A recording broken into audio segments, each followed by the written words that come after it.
going on, everybody? Happy Thursday. Thanks for joining us here on Northern Life on this Thursday. We all take turns starting off the show, and sometimes you got to think of some kind of story to kick off the show. I did not have anything until about 2 minutes ago when I was walking up.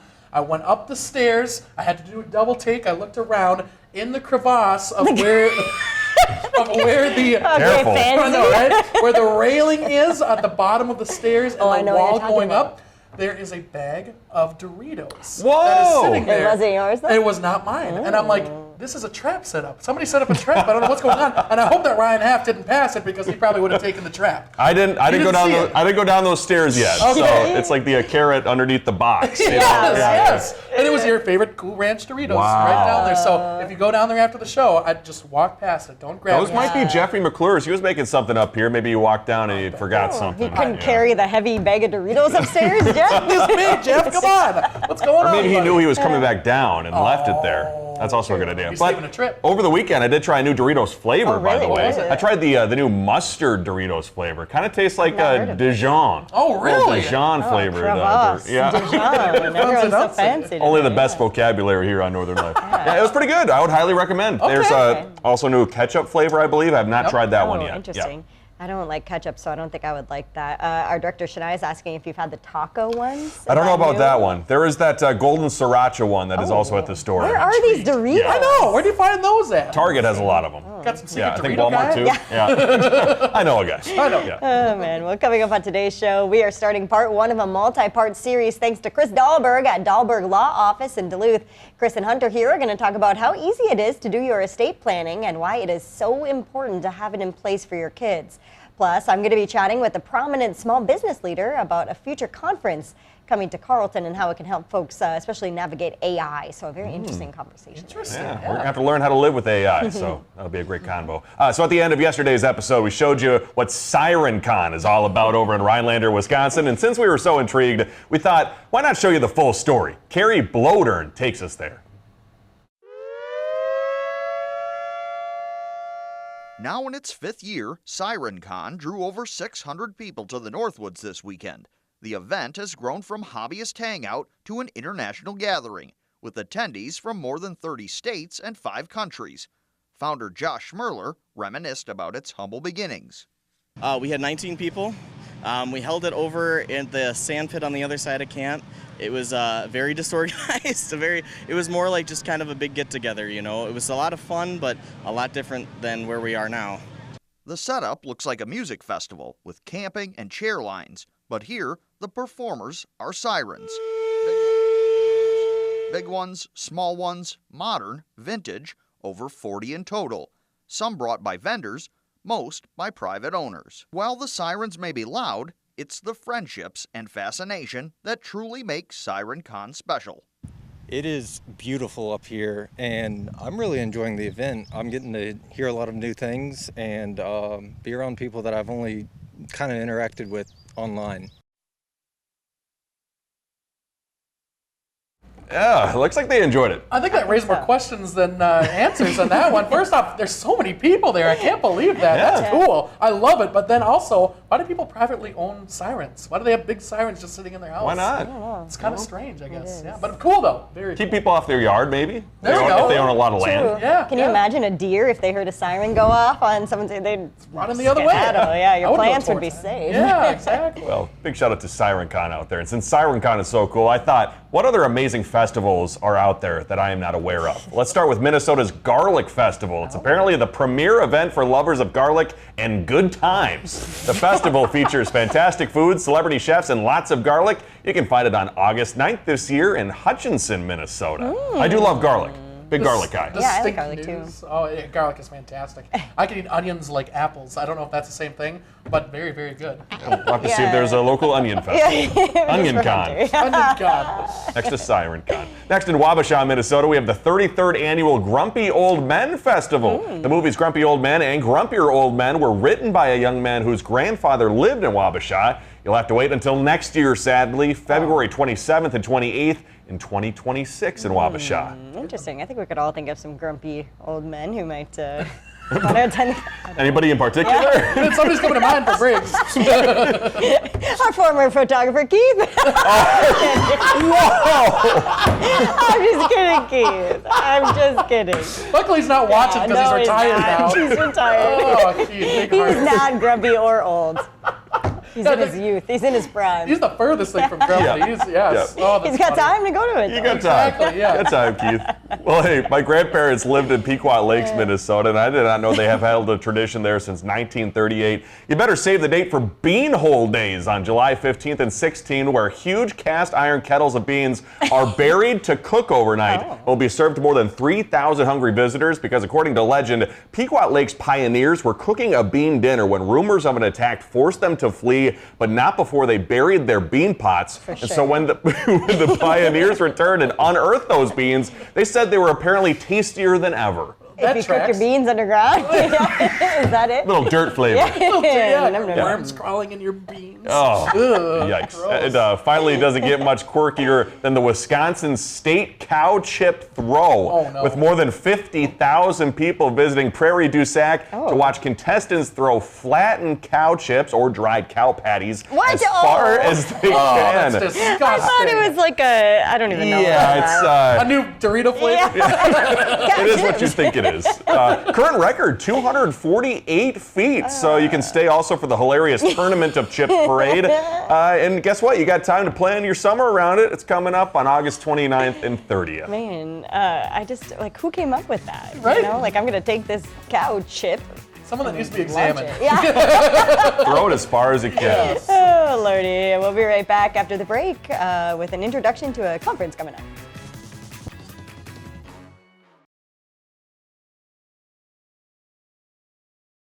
Welcome back, everybody. A lot of us have dreams of starting a small business, but sometimes just knowing where to start is the hardest part. So today we have Vicki Hagberg from the Northland Foundation here with us to tell us all about their Northland Small Business Development Center and an upcoming conference you guys are holding. So thank you so much for being here, Vicki. Thanks for having me. I'm always excited to talk small business and tell people about the amazing program we have and resources for small businesses and aspiring entrepreneurs in our region. Yeah. So first, tell us a little bit about the work your center does and why that work is so important here in the Northland. Absolutely. So the Northland Small Business Development Center, or SBDC, is a program hosted by the Northland Foundation in our area, and we're a nationwide program. We're a program of the Small Business Administration, but we are at a local level. And so we have a team of 17 small business consultants, experts in their field, that are located all throughout northeastern Minnesota. We provide no-cost technical assistance, which is a fancy word for help, right? We provide guidance, training, tools, templates, and really to be a sounding board for people that are starting a business, growing their business, or maybe have an operational challenge that they're trying to work through. Yeah, and I just want to highlight what you said there. This is free help. That is such a cool thing to me. How are you guys able to offer that free help for people? Northland SBDC is funded at the federal, state, and local level. So we have lots of partners, lots of grants that we're able to access that allows us to provide these services at no cost for entrepreneurs, which is really amazing. No one ever gets an invoice for working with us. Some of our specialty training programs might have a fee to help cover our expenses, but really our goal is to keep things as accessible and low cost for entrepreneurs. We know what it's like to be trying to start and grow a business. It's hard and it takes a lot of money, and we don't want that to be a burden on it. Right. This isn't just for new business owners. This is for people who may have an existing small business who might just need some help navigating things, right? Absolutely. So about 2/3 of our work is with existing businesses. They might be expanding. They might want to get some help on how to use QuickBooks, or we have a human resources expert on staff. We also have 2 marketing experts on our team, along with all of our generalist consultants we're all very nerdy. We love spreadsheets and we love numbers. So we can help people really dive in and understand what is going on in their financials, how profitable is their business, helping them do research as well with a lot of the great resources that we have access to as the SBDC. I'm glad someone out there loves spreadsheets because I am not one of those people. But tell us a little bit about what are some of the biggest challenges you see Northland small business owners facing, and how do you guys go about helping those folks? Yeah, the number one thing we're hearing from small businesses across the board, if they have employees, is workforce, right? And just availability of workers, and all of that piece of navigating regulations and complying with new laws that are coming on at the state level.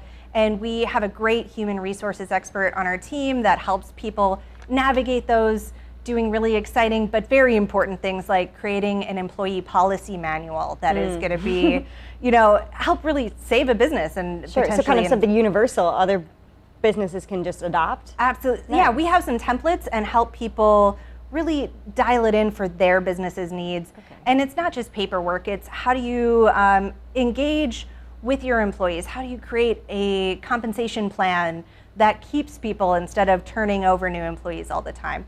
And that's just one facet of what we do. I could talk all day. I warned you, I could talk all day about our marketing work, our finance work. We help a lot of people buy businesses for the first time or go through that business finance process, getting a loan for the first time. It's a big, scary thing for most people. But we do that every day, and so we're really there to help. What a lot of business owners are dealing with is the introduction of artificial intelligence or AI. Maybe a hurdle at first, but could be used to a benefit. So you guys are hosting a conference about that coming up and how to properly use AI. Yeah. Tell us about when that is and why this is something you guys wanted to put on. Yeah, so June 17th at Black Bear Casino, we are hosting an in-person all-day conference. So from 9 in the morning till 4 in the afternoon. Lunch provided, of course, from the fantastic folks at Black Bear.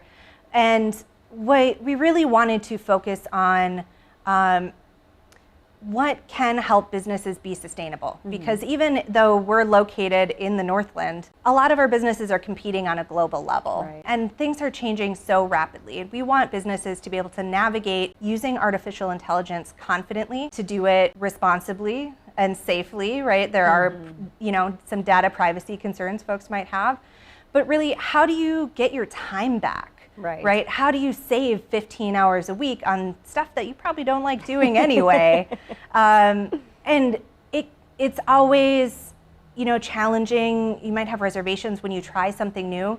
This conference is really designed for folks who maybe have never used AI before or have tried using ChatGPT and got kind of, not great responses, not very helpful.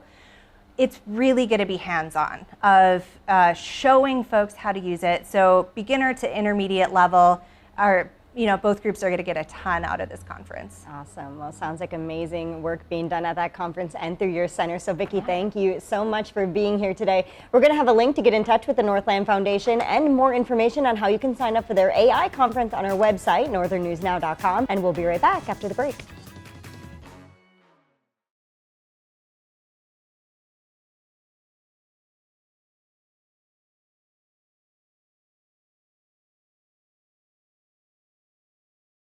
Northern Legacy on Northern Life is brought to you by Dahlberg Law. Welcome back, folks. We have with us today attorney Chris Dahlberg, who has been helping clients for the past 20 years with their estate planning, and that includes both Minnesota and Wisconsin residents. And definitely welcome here, Chris. Thank you so much for joining us here today. It's good to be here. I appreciate the opportunity. Yeah, we're going to talk about a lot of important things here in the coming weeks. But first off, I've heard a lot about wills versus trusts. And can you just describe a little bit about why is it so important to set yourself up with either one? Well, the best way is, if you don't plan, you're kind of planning for failure, as they say. And what it's about is if you don't have, say, where your things are going to go, the government, through the laws, will say you died intestate. That means without a will. And that might be totally disastrous for you because it might go to somebody you didn't even think it would go to. So you worked hard all your life, and then you're almost like at the finish line and you walk off. And so you want to make sure you have a smooth administration so you pass it on to your kids. That's perfect. And I've heard a lot about will versus trust. I don't know anything legal-wise. I'm not smart in that realm at all. I know that you're an expert, of course. Can you talk a little bit more about what the difference is between a will and a trust? Sure. And the way I really boil this down is I call a will as just sort of a default. And you just say, here you go. Like if you have 3 kids, let's say, for example, it's kind of like, here you go, kids, it's yours, you figure it out. So they get the family house, they might get the cabin, they might get the stock accounts, and it's just all to them. Whereas a trust, a little bit different with that, I call it governing from the grave. I kind of kid about that. But really what it is you're putting out the roadmap. And so, you know, like we say, you've worked hard. If you had a job, you might have 40 years of work. And so you say, well, here's how I'd like this. And you just don't want to say, okay, kids, here's the prized family cabin. We're just going to throw this out to you. And that's where that's at. Yeah. I like governing from the grave. Yeah. And I like that phrase. Yeah, and it's, but it's really, you know, you get to put the rules for monopoly because it's your life, it's your estate, and you get to determine how it's administered. And so a lot of people say, you know what, I want to do that. And there's different reasons why you do a trust. That makes sense. And it seems like it could be a daunting process. I don't know if it is or not, but is it a lot of work to get your estate in order when it comes to this sort of thing? It's really not. I think people, you know, they think, oh, I got to do this. It's going to be like getting a root canal or something, or getting your taxes and they got to have 10 years, you're going to get audited. I kid about this, but I say, you know, I have a low bar. I say, first, come into our office with a warm body temperature. You know, that's about it. But really, most of my clients, they've procrastinated for 20 years. Yep. And I just want to see them. So I don't send them like a worksheet, because if I send them a worksheet, it's like I've given them a homework assignment. Sure. And they're going to tell me the dog ate it and they're not going to come in. So I just say, call my paralegal. We call her NASCAR Nicole. And I just say, set up the appointment. And what I like to have is I say, can you bring in the legal descriptions on your home? And if it's in St. Louis County, we can generally look that up. So that's like, your home is not your address of your mailing address, but it's legally known as Lot 3 Green Acres or what it might be. Sure, yep, Yeah. okay. Yeah. Well, Chris, we're going to talk a lot more here in the coming weeks about so many different subjects, of course, but thank you so much for joining us here today, and like I said, we're going to have you back many more times. I appreciate the opportunity. Yeah, Thanks. of course, Okay. yes. And if you folks want to get a hold of Chris here and hire him for yourself, you can visit his website at dahlberglaw.com or call his office at 218-722-5809. Like I said, we're going to have him on a few more times, many different subjects when it comes to this realm here, and we'll have more on this coming up right after the break.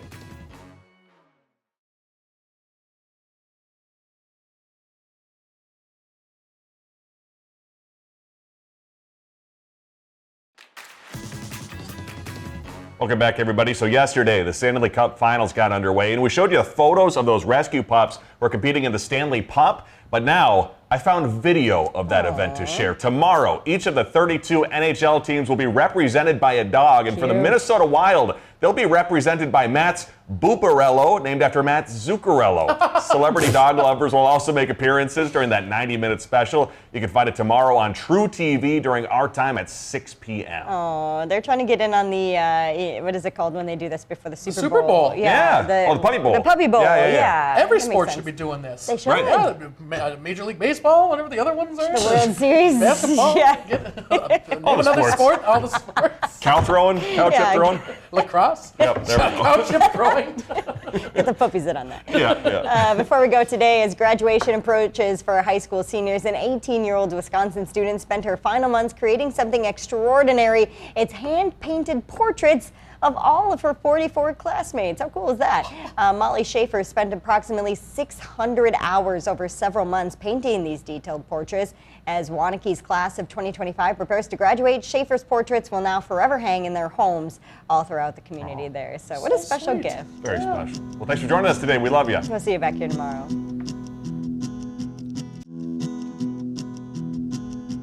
Find some time to throw a line, or just head outside to unwind. That's the life in the great North Woods. Hike or bike, whatever you like. Get out in the day, enjoy the night. Yeah, we got the life in the great North Woods. Yeah, we got the life in the great North Woods. Yeah, this is Northern Life.